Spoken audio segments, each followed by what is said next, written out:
नमस्कार गाइस। तो एम के फैक्ट्स के इस बहुत ही खौफनाक बड़ी वीडियो में आप सभी का स्वागत है। तो इस कहानी को हम स्टार्ट करते हैं। तो ये कहानी एक ऐसी जगह की है जहाँ सूरज डूबने के बाद कोई भी नहीं जाता और जो भी जाता है वहाँ से जिंदा लौट कर नहीं आता है। माना जाता है कि यहाँ एक डायन का साया है। अगर कोई भी गलती से इस जगह पर चला जाता है तो वो जिंदा लौट कर कभी नहीं आता। वहाँ के लोगों ने इस जगह का नाम डायन कोट के नाम रख दिया है। यहाँ सूरज डूबने के बाद जानवर भी गलती से नहीं जाते हैं, क्योंकि वहाँ जो रहती है वो डायन, उसको ये बिल्कुल भी पसंद नहीं है कि वो उसके डायन कोट में आए। उसी शाम अवनीत और रजत शाम 7 बजे घूम फिर कर अपने घर की ओर जा रहे थे। तभी रजत ने अवनीत से कहा, अबे भाई बाइक रोक जल्दी। रजत की बात सुनकर अवनीत ने बाइक रोक दी। फिर अवनीत ने कहा, अबे भाई क्या हुआ? फिर रजत ने कहा, अरे भाई तू इस रास्ते से बाइक क्यों ले जा रहा है? तुझे पता नहीं क्या, यहाँ सूरज डूबने के बाद यहाँ से नहीं जाना चाहिए। फिर अवनीत ने कहा, भाई क्यों भाई, ऐसा क्या है इस रास्ते में? अरे तुझे सच में नहीं पता कि इस रास्ते में क्या है? फिर अवनीत ने कहा, भाई तुझे तो पता ही, मैं 10 साल के बाद आज ही आया हूँ इस गाँव में। अवनीत की बात सुनकर, अरे यार तुम लोग भी शहर चले जाते हो, फिर गाँव के बारे में सब भूल जाते हो।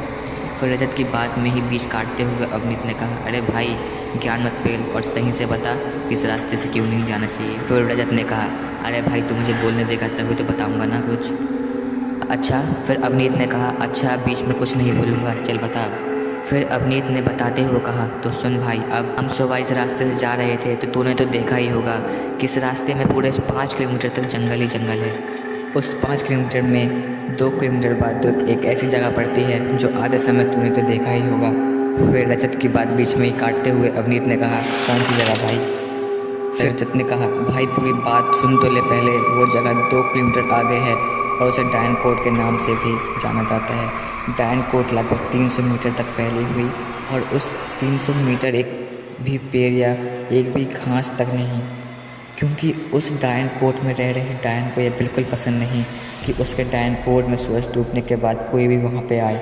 और तूने आते समय ये तो देखा ही होगा कि उस पूरे डायन कोट में सिर्फ हड्डियों के कंकाल ही पड़े हुए हैं, क्योंकि कोई भी जानवर वहाँ जाता है तो जिंदा बचकर नहीं आता। रजत की सारी बात सुनने के बाद अवनीत बड़ी ज़ोर ज़ोर से हंसने लगा। फिर रजत को हंसते हुए देख अवनीत बोलता है, भाई तू इतना हंस क्यों रहा है? फिर अवनीत हंसते हुए बोलता है, भाई मुझे पता था कि गांव में कोई ना कोई ऐसे भूत वाली बात ज़रूर बताएगा। इतना बोलकर फिर से अवनीत जोर जोर कर हंसने लगता है। फिर रजत समझ जाता है कि शहर के लोग इतनी जल्दी किसी पर भरोसा नहीं करते।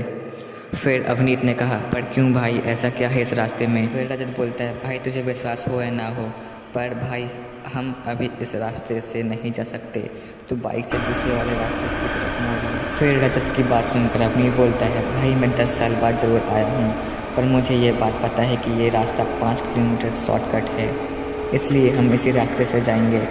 फिर रजत कहता है, यार तुझे घूमना ही तो था आज, और इसी बहाने चल थोड़ा और घूम लियो, इसलिए भाई उस दूसरे वाले रास्ते से चल।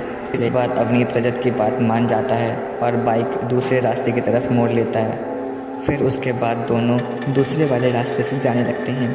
अवनीत रजत से कहता है, भाई चल मान लिया कि उस डायन कोट में डायन है, पर कभी ऐसा हुआ है कि कोई रात को वहाँ गया और आपस भी सही सलामत आ गया हो? फिर अवनीत की बात सुनकर रजत ने कहा, हाँ भाई वापस तो आया है, सही सलामत नहीं आया पर।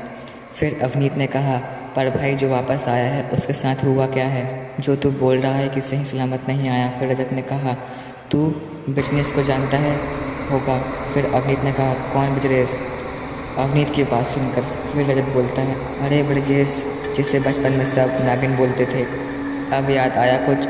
फिर अवनीत ने अपना सर खुजाते हुए कहा, हाँ हाँ भाई वही ना, जिसकी हमेशा नाक बहती रहती थी और उसे सब बोलते थे कि भाई नागिन का जहल निकल रहा है, इसलिए सबने बाद में उसका नाम ही नागिन रख दिया था। फिर रजत बोलता है, हाँ वही नागिन। फिर से रजत की बात बीच में ही काटते हुए अवनीत ने कहा, वही नागिन वहाँ से वापस आया था, पर वो अभी सही है या नहीं? फिर रजत ने कहा, ना यार ये अब बिल्कुल सही नहीं है, उसकी अब ऐसी हालत हो गई है कि अभी उसे कोई नहीं पहचान सकता, बहुत बुरी हालत हो गई है उसकी। पर अब कोई क्या करे, सबने उसे उस रास्ते से जाने के लिए मना किया था, पर उसने एक शर्त के चक्कर में अपनी पूरी ज़िंदगी ही बर्बाद कर ली। उसकी शादी होने वाली थी, लेकिन अब उसकी ऐसी हालत हो गई है कि उसकी शादी भी नहीं हो सकती। फिर रजत की बात ख़त्म होते ही अवनीत बोलता है, पर उसे हुआ क्या है भाई? तू बार बार बस यही बोल रहा है कि उसने अपनी ज़िंदगी बर्बाद कर ली, पर उसके साथ हुआ क्या है ये भी तो बता। फिर रजत बोलता है तो सुन भाई, आगे की कहानी देखने के लिए सब्सक्राइब कर लीजिए हमारे चैनल को। इसका नेक्स्ट पार्ट जल्दी आने वाला है।